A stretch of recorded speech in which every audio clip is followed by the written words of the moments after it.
family and relatives မိသားစုနဲ့ဆွေမျိုးများ father ဆိုတာဖေဖေပါ mother မေမေပါဖေဖေမေမေမွေးလို့ထား daughter သမီးနဲ့စံသားများ sister ဆိုတာအမပါညီမလို့လဲခေါ်နိုင်တာအကိုညီမောင် brother family မှတ်ကထား husband ဆိုတာခင်မိုးမအမျိုးသားကိုခေါ်တာ wife ဆိုတာဇနီးများမေမေတို့လိုမိမ့်မသားအဖေမေရှိက grand လာဖိုးဖွားမလိုက်ပါ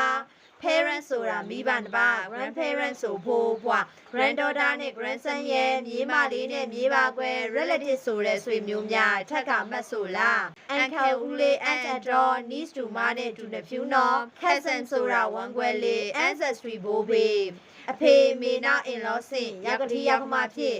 သားသမီးနောက် in law ဝင်တမက်ရွှေမပင်အကိုမနောက် in law ရောက်ဖခင်မသဘောပေါက် custodian အုပ်ထိန်သူ twin အမွားယူ triplet ဆိုတာသုံးပါဘူး friend တွေမျက်လုံးပြူ